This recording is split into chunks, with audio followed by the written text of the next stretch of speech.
Mente, Caráter e Personalidade, volume 2, capítulo 45. Individualidade. Individualidade, um poder. Cada ser humano criado à imagem de Deus é dotado de uma certa faculdade própria do Criador. A individualidade, faculdade esta de pensar e agir. Os homens nos quais se desenvolve esta faculdade são os que arrostam responsabilidades, que são os dirigentes nos empreendimentos e que influenciam nos caracteres. Cada qual tem uma individualidade distinta. O Evangelho trata com indivíduos. Cada ser humano tem uma alma a ser salva ou a perder. Cada qual tem uma individualidade separada e distinta de todas as outras. Cada um tem de estar convencido por si mesmo e convertido por si mesmo. Tem de receber a verdade, arrepender-se e obedecer por si mesmo. Tem de exercer sua vontade por si próprio. Ninguém pode fazer esta obra por procuração. Ninguém pode submergir sua individualidade na de outro. Cada qual tem de, por sua própria ação, render-se a Deus e ao ministério da piedade. Unidade na diversidade. É plano do Senhor que haja unidade na diversidade.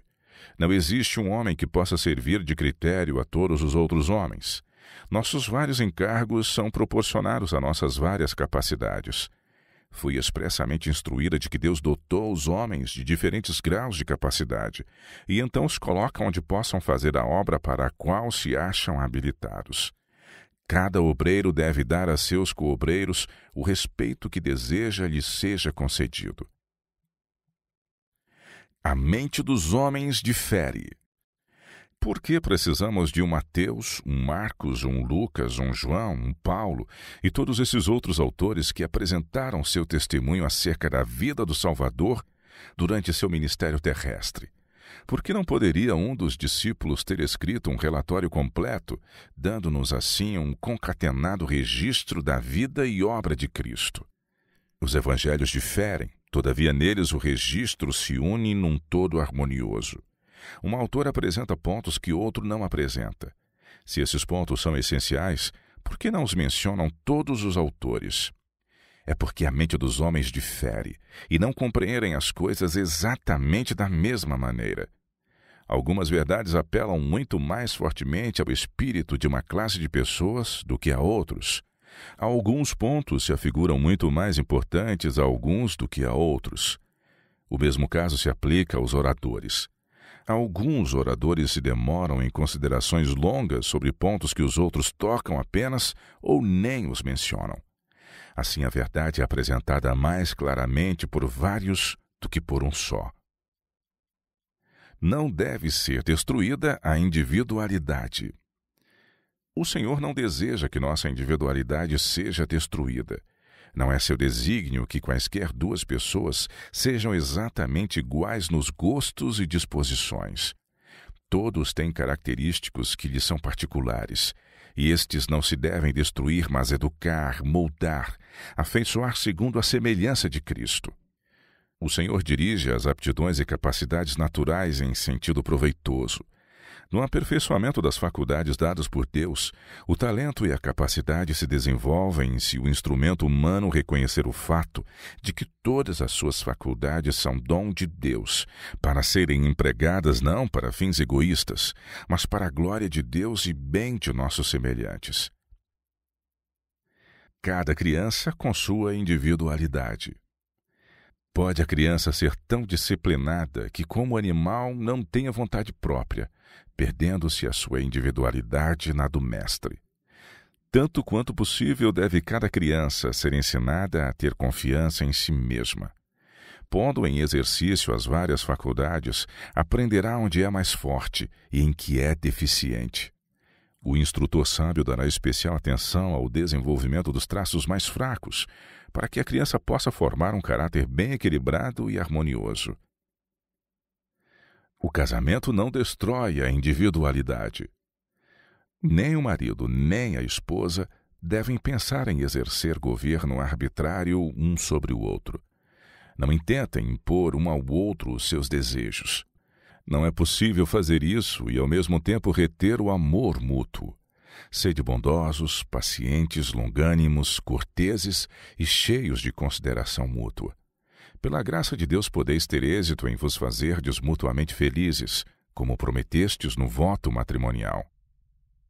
Marido e mulher devem preservar a individualidade. Conselho a casados recentes. Em vossa união vitalícia, vossas afeições deverão ser tributárias à felicidade mútua. Cada um deve promover a felicidade do outro. Esta é a vontade de Deus a vosso respeito. Mas ao mesmo tempo que vos deveis unir em um só ser, nenhum de vós deverá perder na do outro sua própria individualidade. Deus é o dono de vossa individualidade. A ele deveis perguntar: que é direito? Que é errado? Como poderei eu melhor cumprir o propósito de minha criação?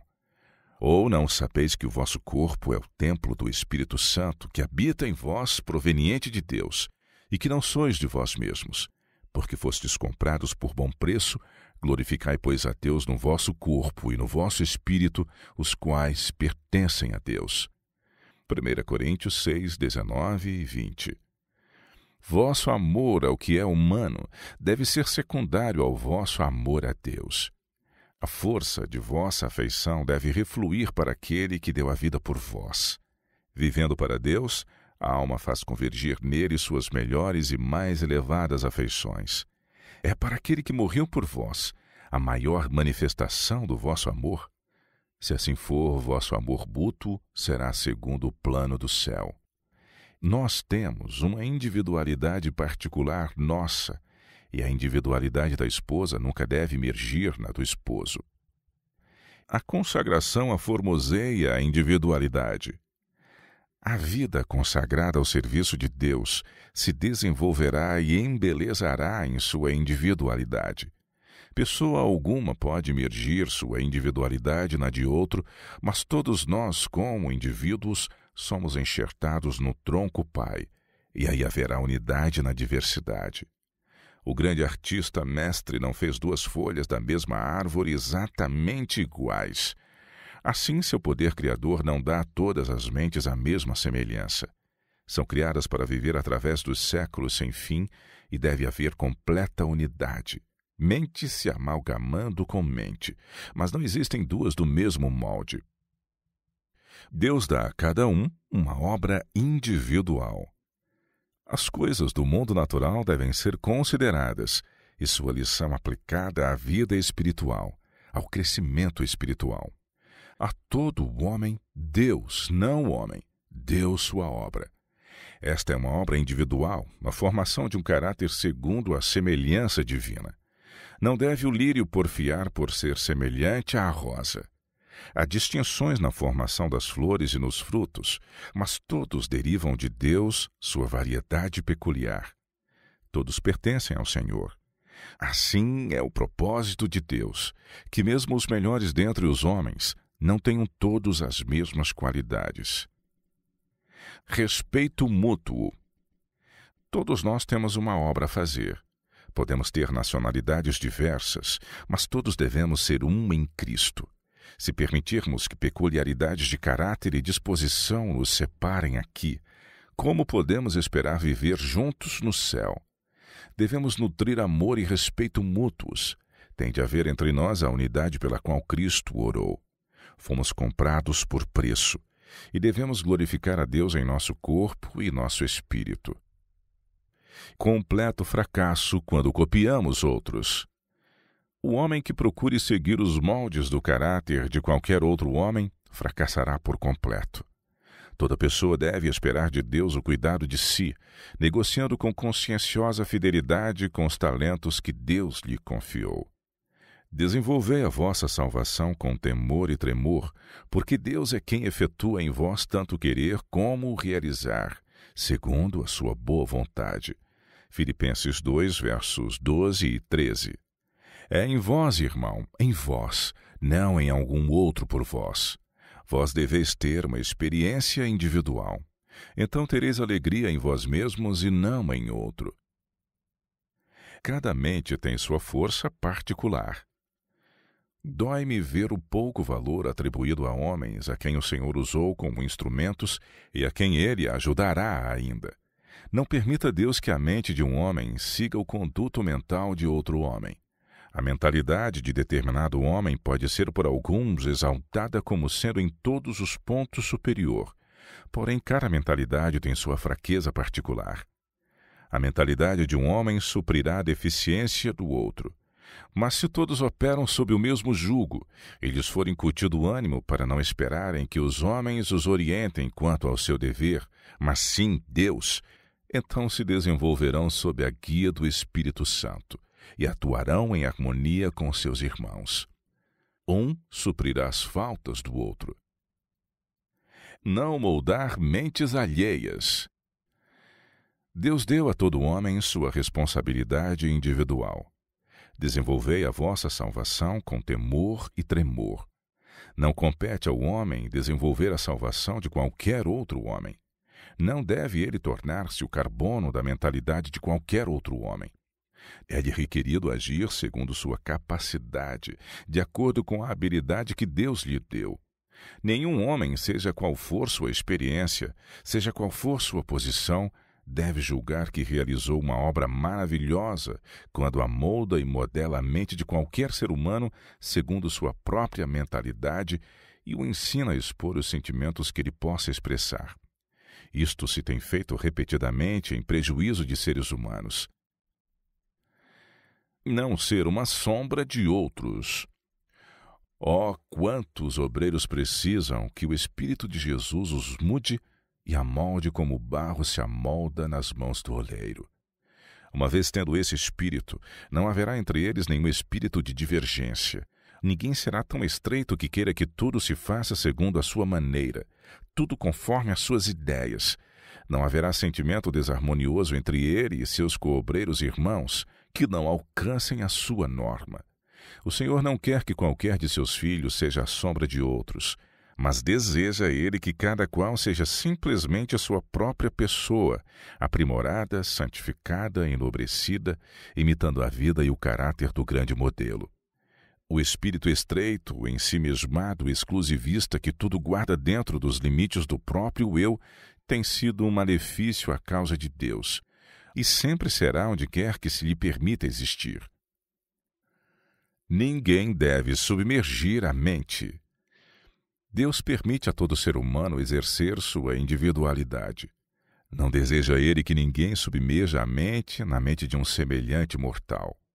Os que desejam ser transformados na mente e no caráter não devem atentar para os homens, mas para o divino exemplo. Deus faz o convite. Tende em vós o mesmo sentimento que houve também em Cristo Jesus. Pela conversão e transformação devem os homens receber os sentimentos de Cristo. Cada qual deve permanecer diante de Deus com sua fé individual, sua individual experiência, sabendo por si mesmo que Cristo, a esperança da glória, está formado no íntimo. Imitarmos nós o exemplo de qualquer homem, mesmo alguém a quem considerássemos de caráter quase perfeito, seria o mesmo que pôr nossa confiança num defeituoso ser humano, alguém incapaz de comunicar um jota ou tio de perfeição. Regras para mentalidades fortes. É bom que o irmão e a irmã, irmão e irmã, tenham mentalidade forte. Cada qual deve manter sua individualidade. Cada um deve preservar uma individualidade que não se submerja na individualidade de outro. Nenhum ser humano deve ser a sombra de outro ser humano. Os servos de Deus devem trabalhar juntos em uma unidade que harmonize mente com mente. Medição individual.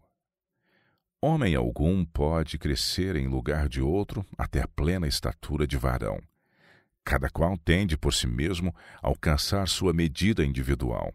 Cada um deve crescer sob a supervisão de Deus. Nenhum ser humano partilha plenamente sua vida interior. Encarada em seu lado humano, a vida é para todos um caminho ainda não experimentado. É uma senda em que, no que respeita às nossas mais profundas experiências, cada qual tem de andar sozinho. Nenhum outro ser humano pode penetrar completamente em nossa vida íntima. Ao iniciar a criança aquela jornada em que mais cedo ou mais tarde deverá escolher seu procedimento, por si decidindo para a eternidade os lances da vida, quão ardoroso deve ser o esforço para encaminhar sua confiança para o seguro guia e auxiliador. O caráter é individual. O caráter é coisa individual. Cada um de nós tem uma obra a fazer, para o tempo e a eternidade. Deus aborrece a indiferença com respeito à formação do caráter. Reconhecer os direitos humanos. Uma das altíssimas aplicações desses princípios, reconhecimento da responsabilidade pessoal, encontra-se no reconhecimento dos direitos do homem quanto a si mesmo, para o controle da própria mente, a mordomia de seus talentos, o direito de receber e comunicar o fruto de seu próprio trabalho. Força e poder só estarão em nossas instituições à medida que, em todo o seu relacionamento com os semelhantes, reconheçam esses princípios unicamente se em seu trato derem ouvido à instrução da Palavra de Deus. Confiança em Cristo. Toda alma tem sua individualidade. Toda alma tem de viver a cada hora em comunhão com Cristo, pois diz ele: sem mim nada podeis fazer. João 15, verso 5. Seus princípios devem ser nossos princípios, pois esses princípios são verdade eterna, proclamada em justiça, bondade, misericórdia e amor. Preservar a individualidade na vivência cristã. Ensinai toda a alma a largar-se nos braços do poder infinito. Há na vivência cristã uma individualidade que tem de ser preservada em todo o agente humano. E essa responsabilidade não pode ser removida de nenhuma alma. Cada qual tem suas próprias batalhas a ferir, sua própria experiência cristã a ganhar, independente em alguns aspectos da experiência de qualquer outra alma. E Deus tem lições que cada um deve aprender por si mesmo, as quais nenhum outro pode aprender em seu lugar.